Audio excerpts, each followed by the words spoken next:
Dear students, this is the first chapter for you about parts of speech. Parts of speech आपने पढ़े होंगे, लेकिन इस video में आप समझेंगे पार्ट्स ऑफ स्पीच एक्चुअली में होता क्या है और इसकी ज़रूरत क्या है।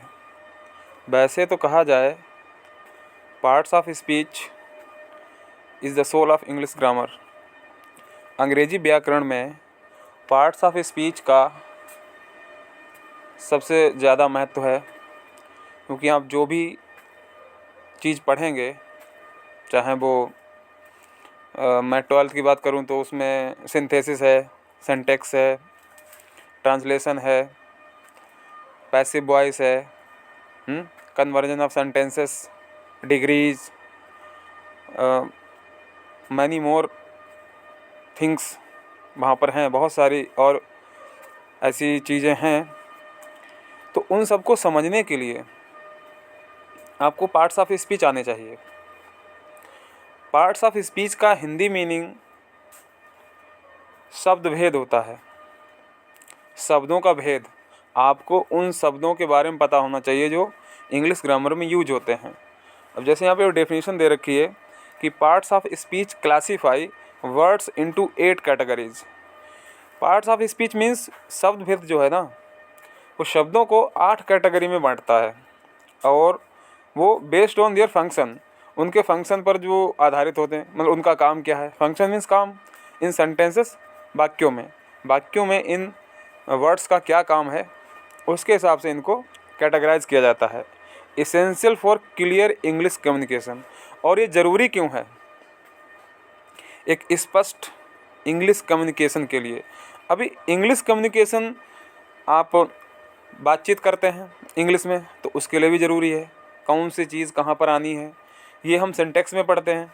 लेकिन आपको कहाँ पर कौन सा वर्ड यूज़ करना है, वर्ड होते कौन कौन से हैं, उनका नाम क्या होता है।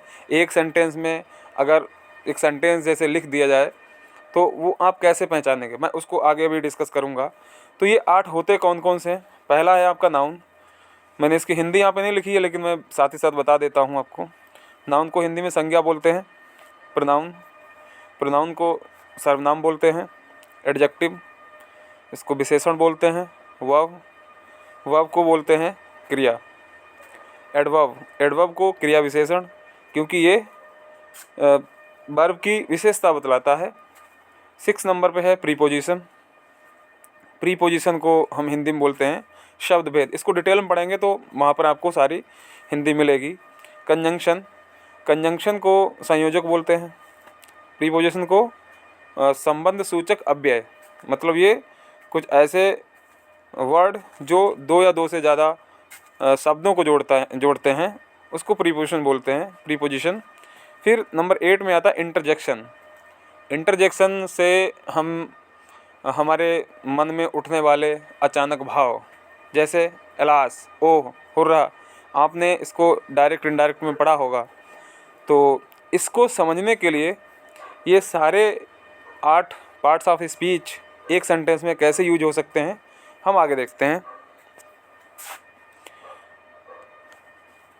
तो आप यहाँ देखिए, इसमें a simple sentence using all 8 parts of speech. एक सिंपल सेंटेंस है इसमें सभी पार्ट्स ऑफ स्पीच को यूज किया गया है। आप इस चीज़ को समझिए, सभी। तो वो कौन कौन से हैं आप देखिए। जैसे सेंटेंस पढ़ते हैं पहले हम। Oh, she slowly walks and jumps under big tree. अब इसका मीनिंग है कि वह स्लोली मीन्स धीरे से, वॉक्स चलती है, एंड जंप्स और कूदती है, अंडर बिग ट्रीज एक बड़े पेड़ के नीचे। इस सेंटेंस का मीनिंग है कि वह धीरे धीरे चलती है और एक बड़े पेड़ के नीचे छलांग लगा देती है। अब इसमें कोई फीमेल जानवर भी हो सकता है, बेसिकली फीमेल जानवर की ही बात हो रही है। तो अब इसको हम अगर ब्रेक डाउन करें कि कौन सा पार्ट क्या है इसमें, तो सबसे पहला जो पार्ट है इसमें ओह, तो ये आपका इंटरजेक्शन है। पहला पार्ट क्या है? ओह। ओह हमारा इंटरजेक्शन है। अब ओह क्या है? हमारे अंदर से आता है। हम बोलते हैं ओह, अरे अरे ये क्या है। तो इस तरीके की जो भी फीलिंग्स हमारे अंदर से आती हैं, हमारे हार्ट में जो उत्पन्न होती हैं इमोशंस, वो हमारा इंटरजेक्शन होता है। उसके बाद में सी हमारा प्रोनाउन होता है। अभी प्रोनाउन क्या है? Pronoun is a word which is used in place of a noun. अगर मान लो मैं यहाँ पर किसी का नाम लिख दूँ कि a fox jumps, a fox slowly walks and jumps under a big tree, तो इसको क्या हम नाम देंगे? फिर ये नाउन हो जाएगा यहाँ पर, लेकिन क्योंकि उसकी जगह पर सी यूज किया गया है इसीलिए यहाँ पर ये प्रोनाउन है। क्योंकि नाउन क्या होता है? मतलब any name, any naming things, किसी का भी नाम अगर है तो वो नाउन है। ठीक है, इसके बाद आता है आपका नाउन ट्रीज़। तो ट्री क्या है? ट्री नाउन है। ट्री यहाँ पर क्या है? ट्री आपका नाउन है। तो यहाँ पर ट्रीज़ है। ठीक है, तो ये नाउन है। उसके बाद वर्ब कौन कौन सी होती हैं? इसमें दो हैं, एक तो वॉक से और जंप से। ठीक है, ये तो सिंपल सी चीज़ है, आप इसको समझ सकते हैं। एक तो वॉक से और एक जंप से। वॉक मीन्स चलना और जंप मीन्स कूदना, उछलना। तो जिसमें ना वर्ड आ जाए ना, हिंदी में हम बोलें अगर कोई, जैसे रहना, खाना, पीना, उठना, बैठना, चलना फिरना है, सोना, तो ये सारे हमारे वर्ब्स होते हैं। इसको इंग्लिश में, अब जैसे ये इंग्लिश में एस लगा दिया गया है क्योंकि ये सी के अकॉर्डिंग आया है। इसके बाद में एडवर्ब। एडवर्ब क्या होता है? ये किसी वर्ब को और मॉडिफाई कर देता है। वैसे चल तो रही है लेकिन स्लोली, धीरे धीरे, तो उसको और धीरे कर दिया। ठीक है, स्लो चल रही है तो एडजेक्टिव है, स्लो वॉक्स। अब मैं आपको बता दूं कि यहाँ पर जो है मोस्टली एडजेक्टिव में क्या होता है कि एल वाई लगाने से एडवर्ब बन जाता है। जैसे मैं आपको एक दो और एग्जांपल बता दूं, जैसे ब्यूटीफुल होता है एक वर्ड, तो ब्यूटीफुल में अगर आप एल वाई लगा दोगे तो ब्यूटीफुल ही हो जाएगा। हैप्पी एडजेक्टिव है, उसमें आई एल वाई, बाई, जैसे हम अगर उसको एडवर्ब बनाएंगे ना तो बाई का आई हो जाता है तो वो हैप्पली हो जाएगा। ऐसे बहुत सारे और एडजेक्टिव्स हैं जिनके बाद में एल वाई लगाने से वो हमारे एडवर्ब बन जाते हैं। नेक्स्ट, एडवर्ब स्लोली, ये हो गया आपका। तो इसके बाद आपका था एडजेक्टिव। एडजेक्टिव क्या है? Adjective is a word which modify a noun. ठीक है, किसी नाउन को मॉडिफाई कर दे, नाउन की विशेषता बतला दे खास तौर से, तो वो हमारा एडजेक्टिव होता है। अब जैसे इसमें बिग ट्रीज, अब ट्री हमारा नाउन है तो इसकी विशेषता क्या होगी? वो बड़ा पेड़ है, बिग ट्री, बिग ट्रीज, बड़े पेड़। तो ये आपका एडजेक्टिव हो गया। ठीक है, इसके बाद में आता है आपका प्रीपोजिशन। तो प्रीपोजिशन क्या होगा? दो शब्दों को जोड़ना। तो यहाँ पर क्या है? एक लोमड़ी को एक बड़े पेड़ से जोड़ा गया है, मतलब उसको, मतलब यहाँ पर कोई फीमेल, कोई एनिमल हो सकता है, तो यहाँ पर पेड़ से जोड़ा गया है। ठीक है, तो अंडर बिग ट्रीज, बड़े पेड़ों के नीचे, तो यहाँ पर क्या है? ये आपका प्रीपोजिशन है। अब प्रीपोजिशन बहुत सारी होती हैं, आपने पढ़ रखा होगा, जैसे in, into, by, with, before, after, in front, behind, हैं, अपॉन, ऑन, ये हमारी सारी प्रीपोजिशंस होती हैं। इसको हम डिटेल में पढ़ेंगे आगे। मैं सिर्फ आपको यहाँ पे समझाना चाहता हूँ कि एक सेंटेंस में हमने 8 जो पूरे पार्ट्स ऑफ स्पीच होते हैं उनको यूज करके इसको ब्रेक डाउन करने की कोशिश की है। इसके बाद में प्रीपोजिशन हो गई। कंजंक्शन क्या होता है? Conjunction is a word which joins two phrases, two clauses and two sentences. तो यहाँ पर हमने 2 सेंटेंसेस को जोड़ा है, she slowly walks and jumps under big trees. तो यहाँ पर 2 सेंटेंस है, उसको हमने कंजंक्शन एंड से जोड़ रखा है। तो ये आपके 8 पार्ट्स ऑफ स्पीच हो गए जो एक सिंगल सेंटेंस में यूज किए गए हैं। तो इस तरीके से हम और भी बहुत सारे सेंटेंसेस को ऐसे ब्रेक डाउन कर सकते हैं।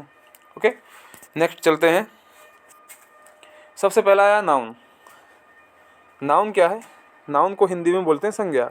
ठीक है, इसको हम बोलते हैं संज्ञा। तो अब इसको समझते हैं, डेफिनेशन क्या होगी इसकी? A word naming a person, place, animal, thing और अब्स्ट्रैक्ट आइडिया। देखिए, किसी व्यक्ति का नाम, स्थान का नाम, जानवर का नाम, किसी वस्तु का नाम, और कोई अब्स्ट्रैक्ट आइडिया है, मतलब कोई ऐसा विचार जो अब्स्ट्रैक्ट है, मतलब विचार तो अब्स्ट्रैक्ट ही होगा, तो जिसमें केवल भाव हो, जिसको ना हम टच कर सकते हैं और ना देख सकते हैं, वो हमारा नाउन में आएगा। ठीक है, तो इसका पूरा मीनिंग ये हो जाएगा, किसी व्यक्ति, स्थान, जानवर, वस्तु और एक भाव को हम संज्ञा कहते हैं। मतलब इनका किसी का नाम है तो उसको संज्ञा कहते हैं। एग्जाम्पल्स के तौर पे समझते हैं। तो उदाहरण पहला है बॉय, लड़का, ये हमारा पर्सन हो गया। सिटी, शहर, ये हमारा प्लेस हो गया। टेबल, ये वस्तु हो गई। ठीक है। फ्रीडम, स्वतंत्रता। अभी फ्रीडम क्या है?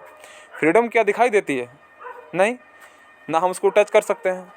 ठीक है, तो ये भी हमारा क्या है? ये हमारा अब्स्ट्रैक्ट आइडिया है। मिल्क, दूध, ये हमारा नाउन है, ये मैटेरियल नाउन है। रिवर, नदी, ऑनर, सम्मान, अभी सम्मान को हम देख नहीं सकते।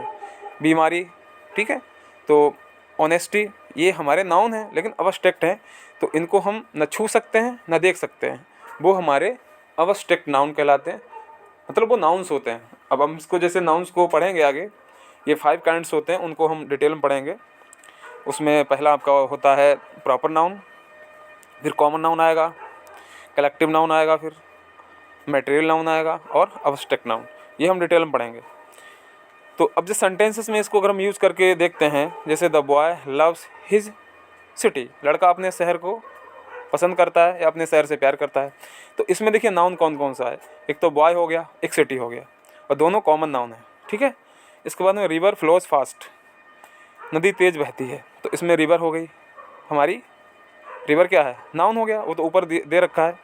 ऑनर योर पेरेंट्स, अपने माता पिता का सम्मान करो, तो यहाँ पर ये ऑनर है और पेरेंट्स, ये दोनों हमारे नाउन्स हैं। ठीक है, तो इस तरीके से जैसे ये वाला वर्ड है पेरेंट्स, यहाँ पर ऑनर और पेरेंट्स, इसमें रिवर हो गया, इसमें बॉय हो गया, सिटी। ठीक है, ये सब हमारे नाउन्स हैं। नेक्स्ट हमारा आता है इसमें प्रोनाउन। प्रोनाउन मीन्स होता है सर्वनाम। अभी सर्वनाम को समझते हैं। इसकी डेफिनेशन है a word replacing a noun to avoid repetition. Repetition होता है बारंबारता। बारंबारता मतलब बार बार उसी वर्ड को यूज ना करके कोई दूसरा वर्ड यूज़ कर दें, मतलब नाउन को बार बार यूज ना करके उसकी जगह पर हम दूसरा वर्ड यूज़ करते हैं, तो वो हमारा प्रोनाउन कहलाता है। ठीक है, ये रेपिटेशन ना करें। तो इसमें एग्जाम्पल तो देखते हैं, मैं मतलब I, we, it, mine, theirs, who, everyone. अब इसको समझने की कोशिश करते हैं। जैसे मैं, अब मैं बोलता हूँ ना, तो आई ये हमारा प्रोनाउन है, और उसकी जगह पर नाम बोल दूँ तो क्या हो जाएगा? वो नाउन हो जाएगा। हम, इसमें भी हमारा नाउन नहीं है, ये प्रोनाउन है। इट, अब जैसे इसको यूज़ करते हैं, वो नीचे दे रखा है, मैं इसको अभी बताऊँगा। फिर माइन, ये नाउन है, सॉरी प्रोनाउन है। देयर्स भी प्रोनाउन है, लेकिन माइन का अगर मैं माई कह दूँ यहाँ पर तो वो एडजेक्टिव हो जाएगा। देयर्स हमारा भी प्रोनाउन है। हु, अब हु हमारा प्रोनाउन है। बहुत से बच्चे कहेंगे ये तो इंटरोगेटिव वर्ड है, ज़रूर है, लेकिन सबसे पहले ये प्रोनाउन है, क्योंकि 8 ही काइंड के वर्ड्स होते हैं जो हमने शुरू में बताए हैं, उसी में आपका प्रोनाउन होता है। और हाँ, वो प्रोनाउन जो वर्ड है हु, वो इंटरोगेटिव वर्ड है। इंटरोगेटिव वर्ड है बाद में, पहले प्रोनाउन है। एवरीवन भी हमारा इसमें प्रोनाउन है। तो ये आप पढ़ेंगे डिटेल में, तो ये near about 8 to 10 kinds pronouns होते हैं, और वो हम सब डिटेल में पढ़ेंगे। अभी मैं आपको सिर्फ एक जनरल व्यू दे रहा हूँ, जनरल जानकारी की एक्चुअली में होता क्या है, पार्ट्स ऑफ स्पीच क्या है, और उसको समझते हैं। तो उसी क्रम में दूसरा ये हम समझ रहे हैं। सेंटेंसेस को देख लेते हैं। I see the bird, it flies high. अब इसको देखिए, यहाँ पर कॉमा होना चाहिए या एंड लगा सकते हैं हम। आई सी द बर्ड, मैं एक पक्षी देखता हूँ। इट फ्लाइज हाई, इट, यह वह ऊंचा उड़ता है। अब देखो, इट का मीनिंग केवल यह नहीं होता है, इट का मतलब वह भी होता है। तो कहता मैं पक्षी देखता हूँ, वह ऊंचा उड़ता है। तो यहाँ पर पक्षी के लिए हमने इट का यूज कर दिया। अब इस ध्यान रखना, जानवरों के लिए, पक्षियों के लिए हम इट का यूज़ करते हैं। तो ये वर्ड क्या था? नाउन, इसकी जगह पे इट यूज किया गया है। तो इसका मतलब ये है कि हम बार बार इस बर्ड को नहीं लिख रहे हैं, बर्ड फिर यहाँ पे बर्ड लिखते तो फिर ये ना पढ़ने में अच्छा लगता और ना लिखने में, इसलिए इसमें यहाँ पर इट लगाया गया, ये प्रोनाउन हो गया। नेक्स्ट, हु इज़ देयर, कौन है वहाँ, हु इज़ देयर, तो ये कौन हमारा क्या है, हु, ये हमारा प्रोनाउन है। एवरीवन नोज दिस, सबको यह पता है। देखिए अभी जिसमें ये जो इट लगा ना, आई वी इट, ये सब हमारे मैं आपको बताता चलूँ, ये सारे पर्सनल प्रोनाउन हैं, ठीक है। माइन और दियर्स ये हमारे आई थिंक, इसको मैं आगे आपको बता दूंगा, अभी दिमाग में नहीं आ रहा थोड़ा, लेकिन हु हमारा मैंने आपको बताया ये हमारा इंटेरोगेटिव प्रोनाउन है। और बाद में जो एवरीवन है ये हमारा इंडेफिनिट प्रोनाउन है, ठीक है, ये हमारा इंडेफिनिट प्रोनाउन है, ठीक है। तो ऐसे ही हम सब पढ़ेंगे, जितने भी हैं, जितने हैं सब पढ़ेंगे डिटेल में, इसको आप समझते रहिए। नेक्स्ट हमारा एडजेक्टिव है। तो देखिए चीज़ ठीक है, आप लोगों को अभी जिन लोगों ने नहीं पहले कभी पढ़ा है उनको ये चीज़ समझने में थोड़ी तकलीफ़ तो हो सकती है, लेकिन अगर इसको सही से पढ़ेंगे, सही से समझेंगे, तो मुझे लगता है इंग्लिश ग्रामर आसान हो जाएगी, जिसको डिफ़िकल्ट लगती है। क्योंकि मैंने देखा है अक्सर बच्चों को, उनको अगर कोई एक सेंटेंस बोल दो डायरेक्ट तो वो लिख नहीं पाते हैं, तो ये बड़ी प्रॉब्लम है। वो समझते नहीं है कि हम बोल क्या रहे हैं इधर से, कई बार ये हो जाता है। तो ये चीज़ अगर आप बेसिक से समझेंगे, इसीलिए मैंने कोशिश की है कि बेसिक से शुरू करते हैं। जिन बच्चों को बिल्कुल नहीं आती इंग्लिश, वो यहाँ से शुरू करके और एक टॉप लेवल तक पहुँच सकते हैं। इनका महत्व बहुत ज़्यादा है, क्योंकि आज का जो टाइम है ना, वो मोस्टली आप किसी भी सब्जेक्ट ले लो, कोई भी मतलब एरिया ले लो, हर जगह इंग्लिश का ही बोलबाला है। अधिकतर कोई सब्जेक्ट ले लो आप, हर सब्जेक्ट को इंग्लिश में पढ़ाया जाता है। बायलिंगुअल इंटरनेशनल लैंग्वेज हो गई, कम्युनिकेशन की लैंग्वेज है ना। आप कहीं भी घूमने जाइए, आपको इंग्लिश आती है, आप आसानी से अपना काम निकाल लेंगे।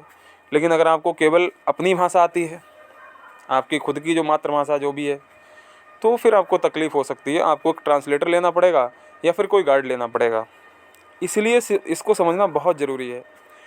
हाँ, जब शुरू में थोड़ा डिफ़िकल्ट लगता है, लेकिन धीरे धीरे चीज़ें आसान होती जाती हैं। बहरहाल शुरू करते हैं।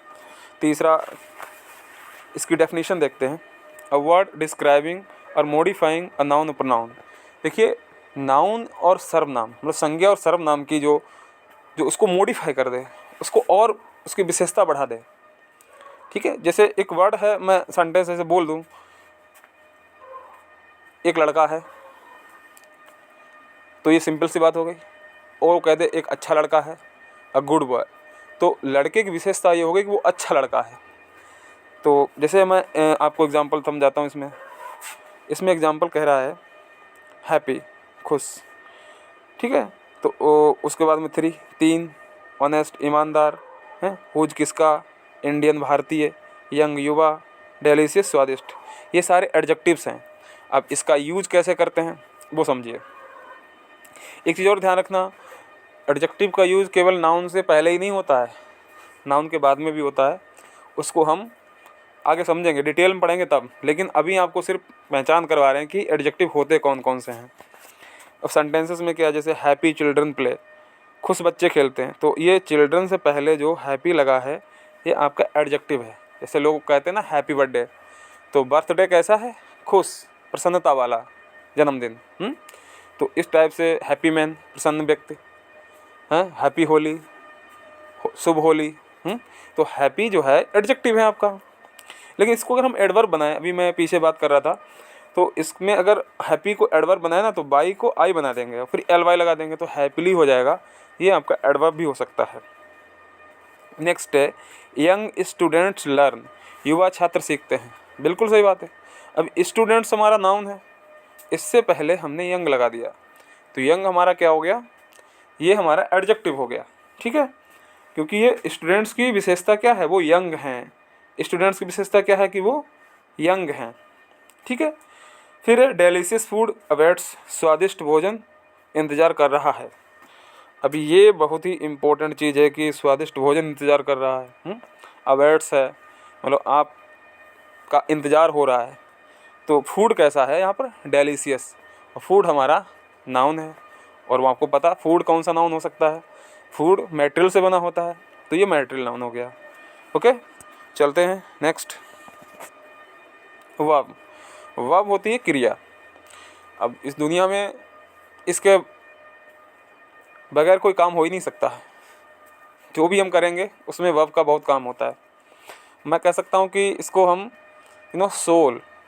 सोल कह सकते हैं मेरी डेफिनेशन में, क्योंकि हम कुछ भी करते हैं, खाली तो बैठते नहीं हैं। बैठे हैं, बैठना भी क्रिया हो गई, है ना।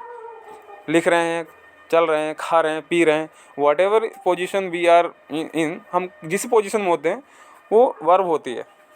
तो जो समझते हैं इसको, डेफिनेशन कह रहा, अ वर्ड शोइंग एक्शन, एक ऐसा वर्ड जो एक्शन शो करता है, कोई भी एक्शन।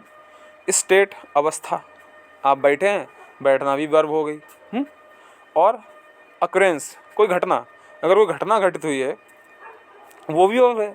तो ये जो डेफिनेशन है ना, वर्ड शोइंग एक्शन, स्टेट और occurrence is called a verb, हम ऐसा कह सकते हैं, इसको हम वर्ब कहते हैं। एग्जाम्पल्स के तौर पे समझते हैं, जैसे वॉक, चलना, ठीक है, तो चलना हमारी वर्ब है।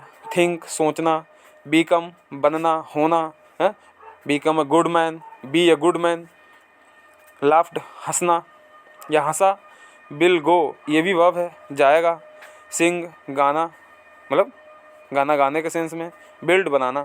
तो ये कुछ यहाँ पर वर्ब्स दे रखी हैं, बाकी आप अपने हिसाब से समझ सकते हैं कि बहुत सारी वर्ब्स होती हैं, और जितनी वर्ब्स होती हैं वो हम रोज़ और अक्सर एक्शन में लेते ही हैं। मैंने अभी पीछे बताया था, उठना, बैठना, खाना, फिरना, चलना, खेलना, पढ़ना, सोना, बैठना, ये सारी हमारी वर्ब्स होती हैं। और एक चीज़ और बता दूं, ये जितनी वर्ब्स होती हैं, जैसे यहाँ लिखा वॉक, थिंक, बीकम, ये इस टाइप की जो सिंगुलर में होती हैं, ये वर्ड, ये प्लूरल वर्ब होती हैं। इनको सिंगुलर बनाने के लिए हम इसमें यस और ईएस जोड़ते हैं, ध्यान रखिए। जैसे मैं कहूँ ही, वह चलता है, तो ही वॉक नहीं कहेंगे, ही वॉक्स, इसमें यस लगाना पड़ेगा। और कह दूँ कि मैं चलता हूँ तो आई वॉक हो जाएगा, ये ऑलरेडी वर्ब प्लूरल में है, ठीक है। तो साथ ही साथ हम इस चीज़ को भी समझते चलते हैं, तो इसको थोड़ा ये कर लेते हैं, ठीक है।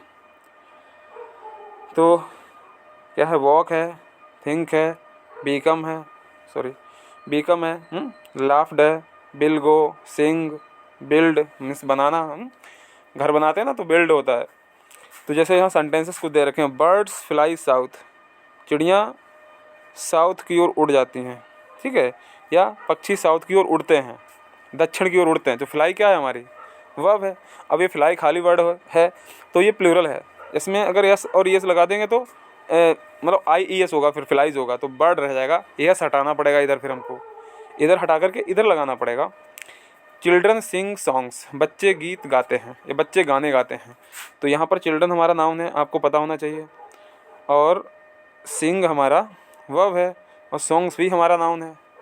ये चीज़ जिस दिन आपको पता लग गई ना कि कोई सेंटेंस लिखा उसमें ये वर्ड क्या है, ये वर्ड क्या है, ये वर्ड क्या है, इसको ब्रेक डाउन करना आपने अगर समझ लिया तो मुझे लगता है कि आप अच्छी पोजीशन में हैं। वर्कर्स बिल्ड हाउसेस, मज़दूर घर बनाते हैं, ठीक है। एक कहावत है, मज़दूर घर बनाते हैं, अमीर उनमें रहते हैं, ठीक है, मेहनत ये करते हैं। खैर उसको ना उधर ना जाते हुए इधर ही समझते हैं। वर्कर्स हमारा नाउन है, हाउसेस भी नाउन है, और बिल्ड हमारा वर्ब है, ठीक है। तो क्योंकि हम वर्ब पढ़ रहे हैं, इसको हम आगे पढ़ेंगे। ये कई प्रकार की होती है, ठीक है। तो मतलब वीक वर्ब होती है, स्ट्रॉन्ग वर्ब होती है, basically transitive verb, intransitive verb, ये मैनी काइंड्स होती हैं, ठीक है। इसको हम डिटेल में पढ़ेंगे आगे। अभी मैं सिर्फ आपको समझाने की कोशिश कर रहा हूँ कि वर्ब होती क्या है।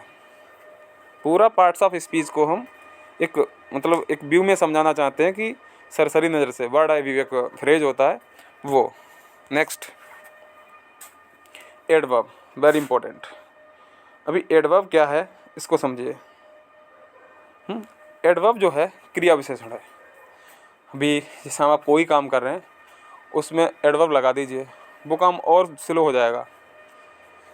स्लो मतलब उसको और बढ़ा देगा। जैसे आप कोई काम कर रहे हैं स्लो, उसमें एल वाई लगा दो, स्लोली हो जाएगा और धीरे धीरे।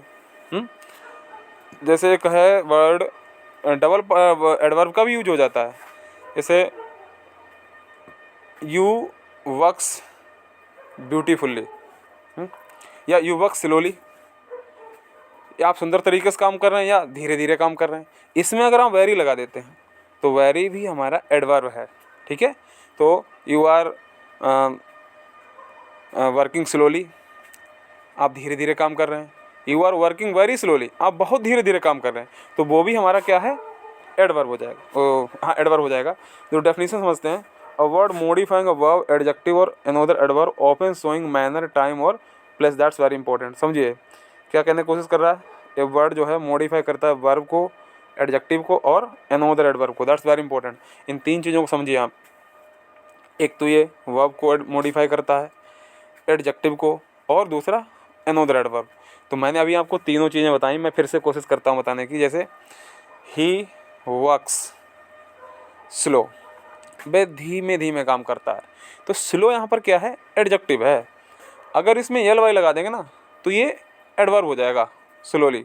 ब्यूटी जो है, अब इसके वर्ड लेते हैं ब्यूटी, ब्यूटी हमारा नाउन है, इसमें फुल लगा देंगे, मोस्टली में फुल लगाने से वो एडजेक्टिव हो जाता है, तो ब्यूटीफुल हो गया। उसमें एल वाई लगा देंगे तो ब्यूटीफुल्ली हो जाएगा, तो वो हमारा एडवर्ब बन जाएगा। तो ठीक है। ऑफन शोइंग, अक्सर दिखाता है, मैनर तरीका, तरीके तो है, स्लो का स्लोली कर दिया, धीरे धीरे, ये मैनर हो गया। और टाइम भी दिखाता है, और प्लेस स्थान भी दिखाता है। एग्जाम्पल के हिसाब समझते हैं इसको, जैसे एग्जाम्पल्स वगैरह फास्ट तेज, ऑफन अक्सर, हैप्पीली खुशी से। अभी मैं पीछे बात कर रहा ना कि हैप्पीली को एडवर्ब बनाना है तो वाई को आई बना देते हैं। क्वाइट होता है काफ़ी, यू आर क्वाइट राइट, कहते हैं ना, यू आर क्वाइट राइट, आप बिल्कुल ठीक कह रहे हैं। आउटसाइड बाहर की ओर, सून जल्दी ही, और ये वर्ड है लाउडली, ज़ोर से, हैं। लाउड एडजेक्टिव हो जाएगा और लाउडली एडवर्ब हो जाएगा, एल वाई लगा दिया ना इन्होंने, तो वो उस तरीके से। सेंटेंसेस देख लेते हैं। कहता है रन फास्ट, तेज़ दौड़ो। अभी रन दौड़ो, फास्ट तेज, तेज़ दौड़ो, वेरी फास्ट और तेज़ दौड़ो। तो यहाँ पे वेरी लगा देंगे तो फिर वो उसको ज़्यादा कर देगा, मतलब मॉडिफाई एडवर्ब को ही। कम सून, जल्दी आओ, हैं। सून क्या है यहाँ पर, एडवर्ब है, तो ये आपका एडवर्ब हो गया। स्पीक, अब ये सिंपल सा वर्ड है, स्पीक बोलो, लाउडली ज़ोर से बोलो, तो ये जो है ना लाउडली आपका एडवर्ब हो गया। ओके, नेक्स्ट चलते हैं। Preposition, it is very important, है ना, ये बहुत ही ज़्यादा इम्पोर्टेंट पार्ट्स ऑफ स्पीच है, क्योंकि ये अक्सर आता ही है, मोस्टली आता ही है। ये जोड़ देता है, एक फ्रेज़ को जोड़ देता है, और फ्रेज़ बनाने में प्रीपोजिशन का यूज होता है। फ्रेज़ जैसे in the morning, outside the room, on the table, ये फ्रेज़ होते हैं इस टाइप के। ये हम सब पढ़ेंगे डिटेल में आगे। और एडवर्बियल फ्रेज आपने पढ़े हैं, हाँ। जैसे एक वर्ड होता है जूम ऑफ, मैं यहाँ पर कोशिश करता हूँ, zoom off, O double F, फिर थोड़ा इसको इधर बढ़ा के लिखता हूँ,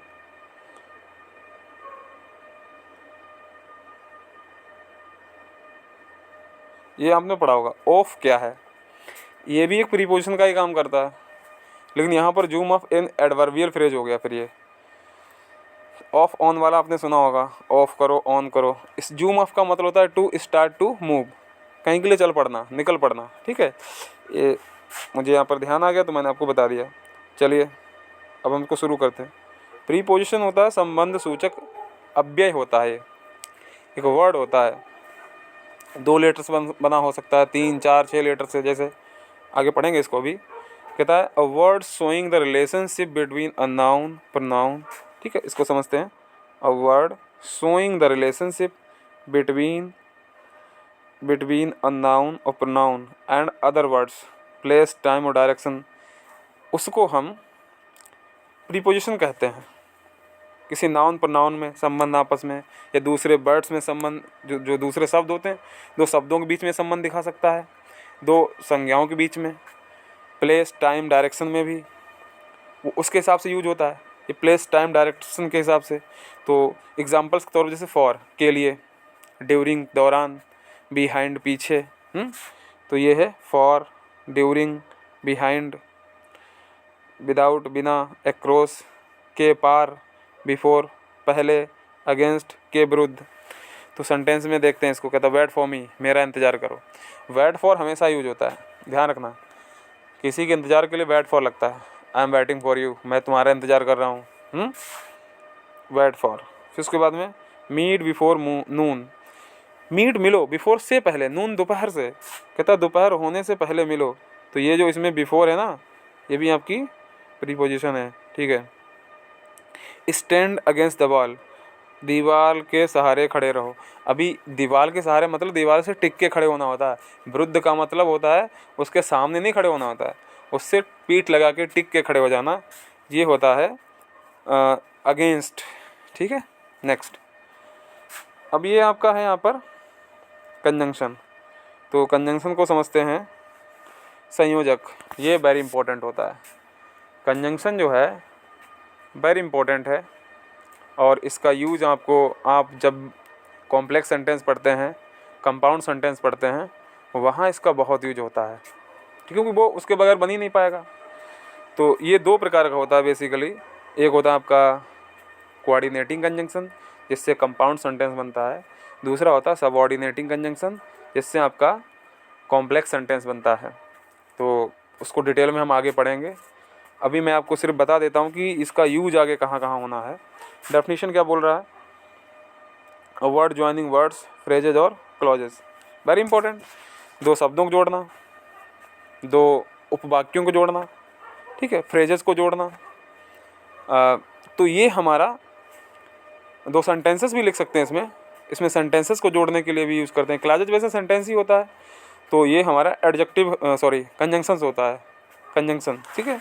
एग्जांपल्स में क्या है, ऑल्दो, यद्यपि, हालांकि, नीदर, तो ये नीदर नॉर, ये इस तरीके से आता, both, unless, whenever, while, since, और जितने भी आपके, देखो ये मैं इसको इंडिकेट कर देता हूँ, जैसे इसमें ऑल्दो दे रखा है, नीदर दे रखा है, सॉरी,